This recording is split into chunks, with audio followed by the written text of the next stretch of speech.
قلت لي أنه في عمرك 80 سنة ما شاء الله. نعم. نعم. خالتي حدة، أنت من حفظة القرآن الكريم، تحفظين القرآن الكريم كاملا، تحفظي نعم. كل القرآن نعم. الكريم. بدأت من البقرة حتى للناس الحمد لله. في أي سن، شحال كان في عمرك عندما ختمتي القرآن؟ بعد ما كملت القراءة قلت لك قريت في محو الأمية. باش محو الأمية، ومن بعد ولينا نقراو بالمراسلة، يبعثونا الدروس للدار بالمراسلة. وفي آخر العام نروح نديرو عندهم الامتحان. نبداو من تاريخ اليوم. أنت اليوم طالبة علوم شريعة، تقراي علوم الشريعة. نعم. أين؟ قريت الشريعة 5 سنين الشريعة. وين قريتيها؟ وجبت الدبلوم في مدرسة الأقصى. في مدرسة الأقصى. في ليسورس. هذه مدرسة خاصة. مدرسة خاصة. باش التحقتي بهذه المدرسة قلت لي أنك زاولتي دروس في مدرسة محو الأمية. نعم. كم كان عمرك، شحال كان في عمرك عندما التحقتي بهذه المدرسة؟ كان في عمري 65. 65 سنة. نعم. ما تعرفي ولا حرف؟ والو. ولا حرف؟ لا والو. وليدي الاخر اللي دخل للجامعة خرجت أنا نحوس باش نقرا. باش تقراي؟ وليدي في 3 ولادين، عندي 2 بنات وزوج ولاد يعني قريتي أولادك كلهم؟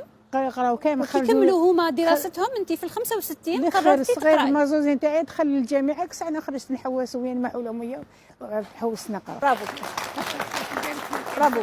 هذا القرار الحاسم الذي اتخذته إذا خالتي حدة، دخلت في سن ال50، قررت الالتحاق بأقسام محو الأمية وتلاوة القرآن الكريم، ثم قلت لي أنك كذلك زاولتي دروس بالمراسلة. جوز بالمراسلة حتى أي مستوى؟ دروس كاع وجوزنا الأهلية، رحنا عندهم بالعام نروح نجوزوا عندهم إثبات المستوي، ورحنا نجوزنا الأهلية كي كملنا، ومن الأهلية وليت ثاني نقرا من السنة الأولى ثانوي حتى الترمينال.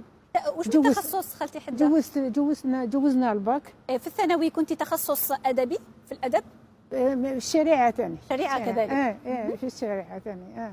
قريتي حتى المرحلة الثانوية بالمراسلة؟ حتى المرحلة الثانية، السنة الثالثة ثانوي جوزنا الباك. وهذاك كنا عندنا الأخرى اسمها مباركة، هذيك اللي كانت تقري تاع محو الأمية، تعرفيها، كانت دايرة جمعية. نعم. كنا نقراو عندها، كنا نقراو عندها. طيب انت لحقتي حتى القسم النهائي؟ وجوزنا قلنا لك الباك. هذاك العام ما سافرنا سبتر ما جبناهش، جبنا المويه شويه رخص بصح. انا حلفت باللي لازم ندخل الجامعه ونجيب. تحيه لخالتي حدة. في سن ال80 تصر خالتي حدة على دخول الجامعه.